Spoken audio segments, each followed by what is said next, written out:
Sir Kailash Chandra's shorthand transcription number 325.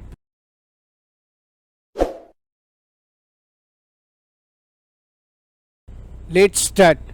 Mr. Deputy Chairman, so far as the principles underlying this bill are concerned, I am in full agreement.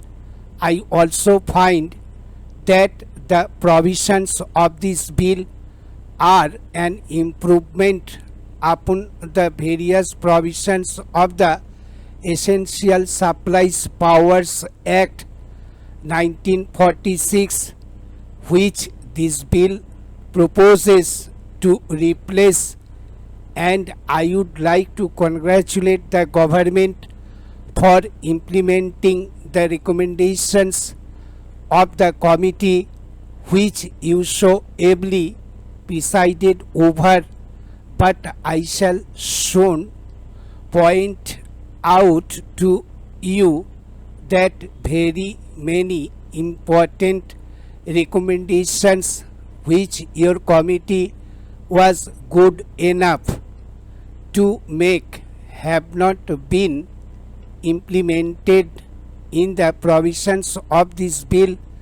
I agree with the Honorable Minister that in a planned economy, it is essential that the government should have such reserve powers as they seek under the provisions of this bill. It is imperative that they should have powers to regulate the production, supply and distribution at correct prices of the commodities which are most essential for the life of the community. And I find that most of the governments of the different countries in the world today possess such reserve powers in a small or a big measure.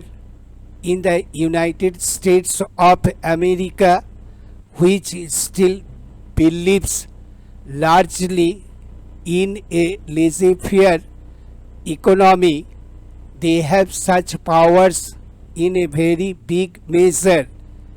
Therefore, I do not grudge the grant of such powers to the government, but as has been pointed out by my honorable friend, the mover of this bill, there is no immediate necessity of enforcing the provisions of this bill because we have passed through the era of plenty, as has been pointed out by my honorable friend. But we have taken lessons from our experience in the past when the control measures were there, and you have in your report very ably pointed out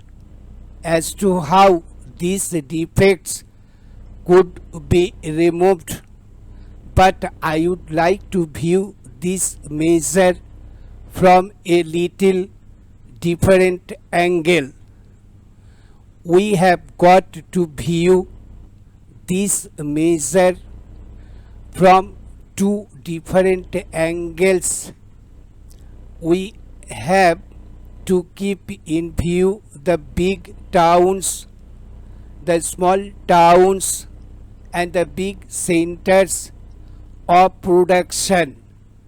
We have to control production and distribution by big undertakings, and we have to maintain supplies in big towns and cities where the government machinery is functioning, and we see so many officers there.